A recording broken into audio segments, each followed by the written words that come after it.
Welcome to a video on the triangle wave generator.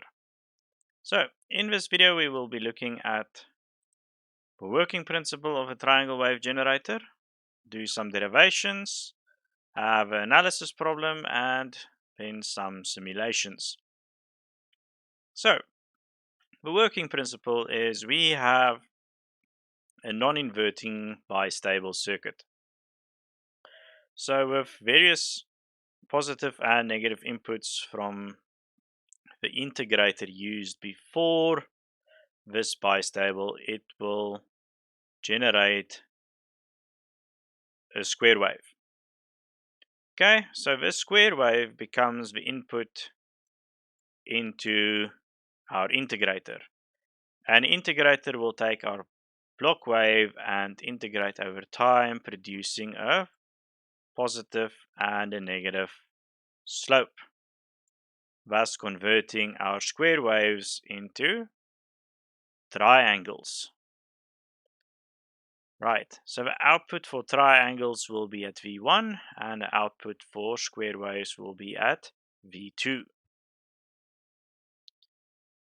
So, as the output of our bistable goes positive, the integrator is an inverting kind of circuit. So the output of that will be integrating and going downwards until one of our triggers is breached. Then the output will turn negative and the integrator will integrate in a positive direction until the high trigger point is reached. Okay, so the slopes of these triangles is minus the positive limit over RC and minus the negative limit over RC. So that is if we integrate one of these squares. Okay, and again we have two times in which this happens, and typically you will want them to be the same to have a symmetrical triangle. And the time or the period is T1 plus T2. So the integrator formula again is minus 1 over RC, integrating from time 1 to time 2 of V2. So V2 is being integrated for different time frames. And this provides us with V1. And V1 is also the input into our bistable. So the feedback factor is minus R1 over R2, and the frequency is 1 over T. So integrating over T1 would be the positive trigger minus the negative trigger over T1, and that will yield L plus over RC, and same for integrating over time T2. Okay, so this provides us with two relatively easy times.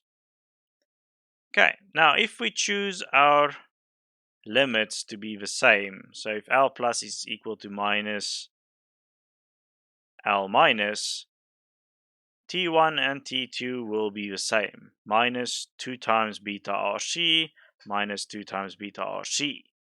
Adding them together will yield minus 4 beta RC, and inserting our beta value will make this a positive again. So the time of one of these triangle wave generators is 4RC R1 over R2. Right. So, on to analysis problem. I want you to analyze the circuit and I want you to find the output limit for the square waves and the output limit for the triangle waves and the frequency of this oscillator. Okay, assume you're using 15-volt rails. The saturation of op amp used is 1.6 volts. A 6.6 volt Zener is being used at 25 milliamperes being drawn, and that the diode voltage is 0.7 volts. When you're done, simulate the problem. So pause the video and see if you can analyze this using the equations that we just derived. Okay, so for the frequency and the beta value, R1 and R2 was the same, so beta is -1.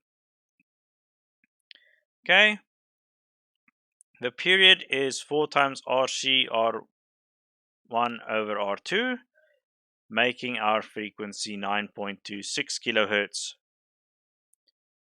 Okay, the square wave limit is due to this configuration here, so 1 Zener voltage and 2 diode voltages, and that will put us at 8 volts and -8 volts.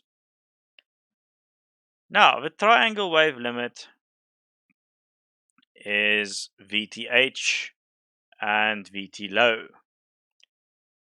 Okay, so that is whenever the bistable triggers.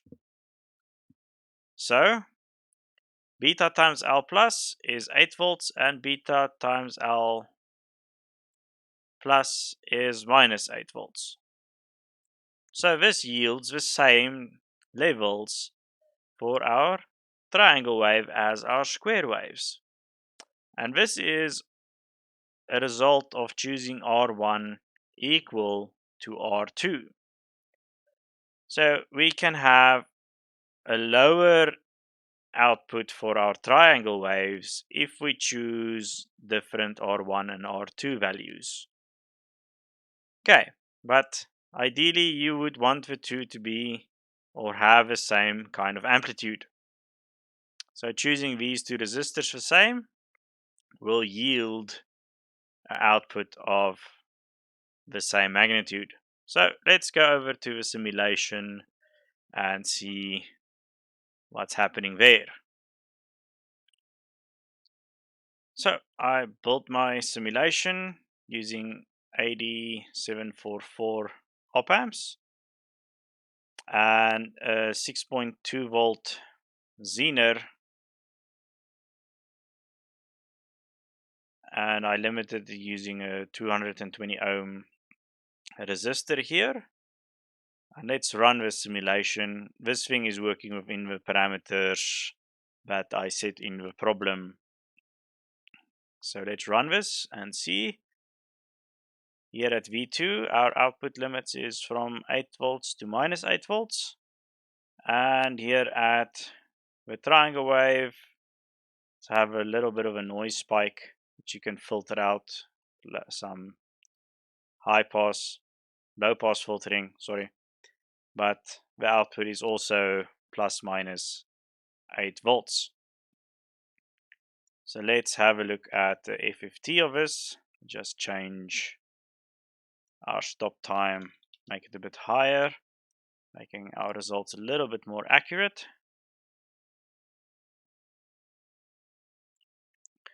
Okay, there we go. There's our signal. Let's run our FFT.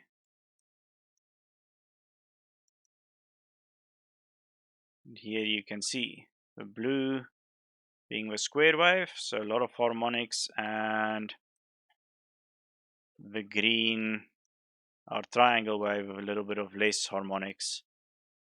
If we zoom in here, our frequency is at about 9 kilohertz.